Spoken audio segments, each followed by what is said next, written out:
समय की बात है, रात का समय था। किसी के घर में से किसी औरत के चीखने चिल्लाने की आवाजें आ रही थी। वो घर एक रेखा नाम की औरत का था। वो अपनी सास और पति से रो रो कर कह रही थी, मुझे मत मारो, मुझे मत मारो, इसमें मेरा क्या दोष कि मैं माँ नहीं बन सकती। और किसका दोष है? तू हमें एक बच्चा तो दे नहीं सकती, तेरा क्या हम अचार डालेंगे? तू एक बांझ है, चली जा हमारे घर से। माँ जी, मैं कहाँ जाऊंगी? मेरा है ही कौन? मुझे घर से मत निकालो। तभी रेखा का पति अजय अपनी माँ को कहता है, माँ, ये ऐसे नहीं मानेगी, इसे तो मैं ऐसा मजा चखाऊंगा कि जिंदगी भर याद रखेगी। इतना कहकर अजय अपनी बेल्ट निकाल कर रेखा को जोर जोर से मारने लगता है।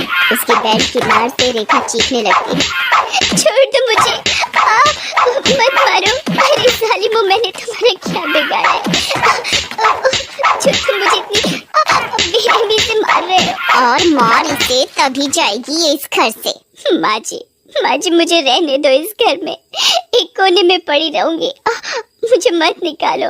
तू इस घर से जाएगी तभी तो मैं अपने बेटे की दूसरी शादी करूंगी, फिर मेरी दूसरी बहू हमें इस घर का वारिस देगी। वो तो तू हमें कभी दे नहीं सकती।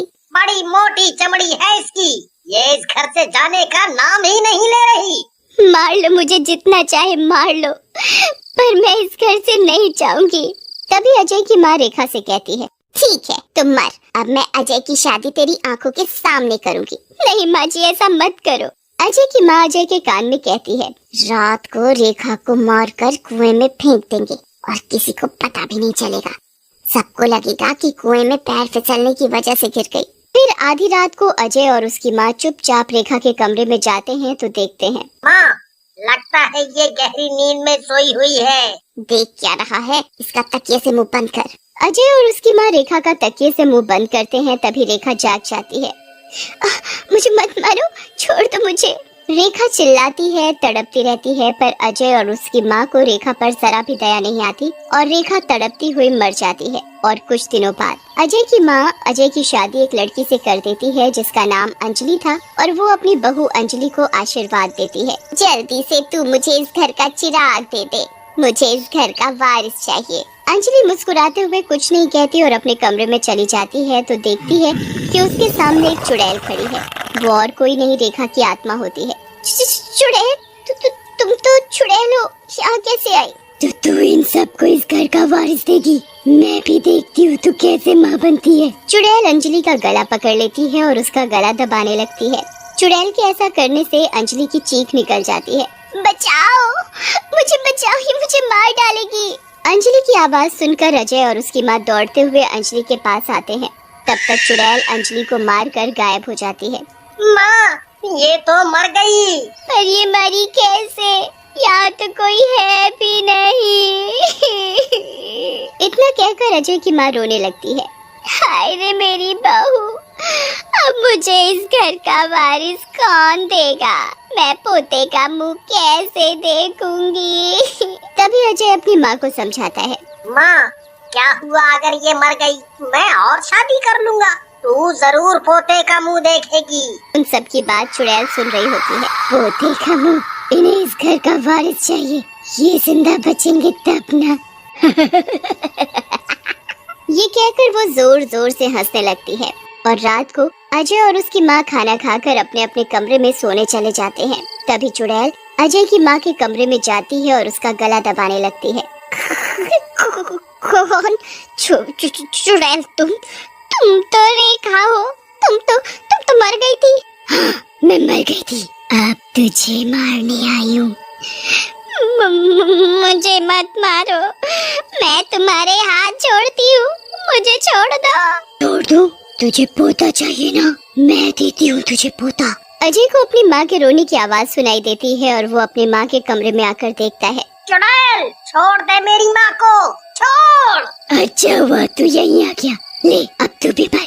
इतना कहकर चुड़ैल अजय का भी गला दबाने लगती है। अजय और उसकी माँ दर्द से चीखते हुए चुड़ैल से कहते हैं, हमें मत मारो, छोड़ दो हमें माफ कर दो, छोड़ दो हमें।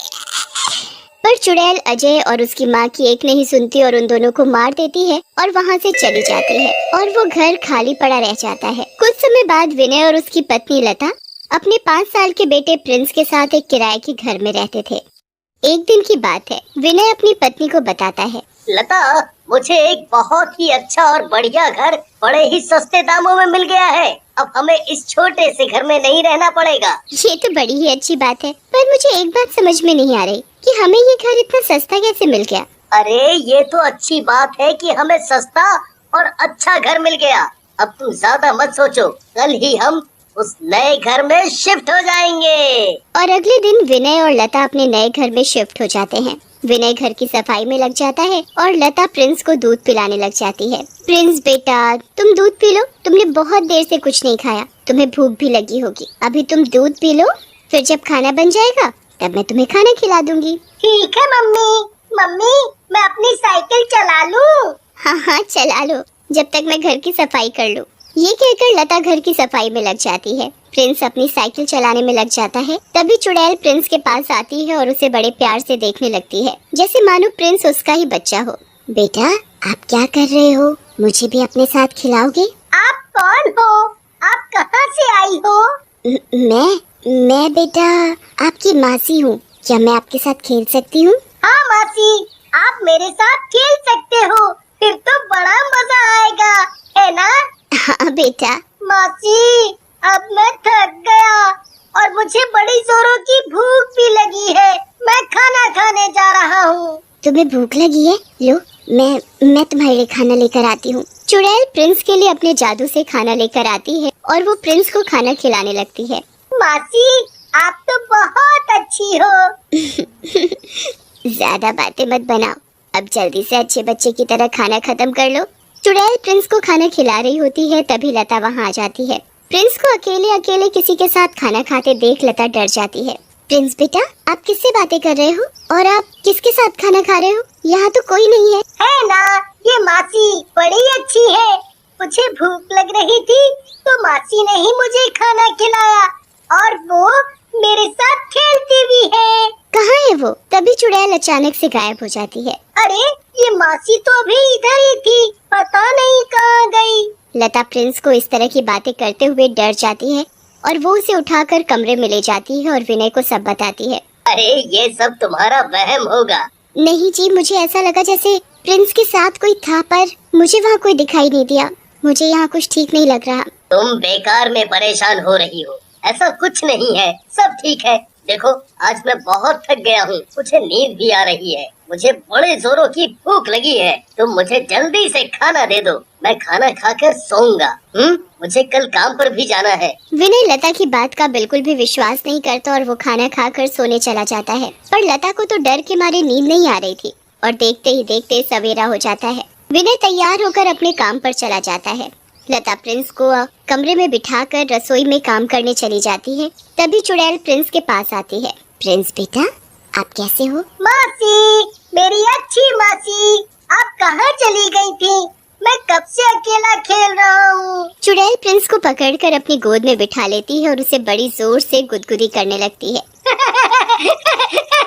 मासी, मुझे गुली गुली हो रही है, प्लीज प्लीज मत करो। प्रिंस की जोर जोर से हंसने की आवाज सुनकर लता आ जाती है और उसे गोद में उठा लेती है। प्रिंस बेटा, आप किससे बातें कर रहे हो और आप इतनी जोर जोर से क्यों हंस रहे थे? वो मासी मुझे गुल्ली गुल्ली कर रही थी ना। कहाँ है तुम्हारी मासी? प्रिंस चुड़ैल की तरफ हाथ उठाकर कहता है। ये है मासी, और ये बहुत अच्छी है। ये मुझे बहुत प्यार करती है, मेरे साथ खेलती है, मुझे खाना खिलाती है। पर बेटा, यहाँ तो कोई नहीं है। ये तो रही, ये बैठी है।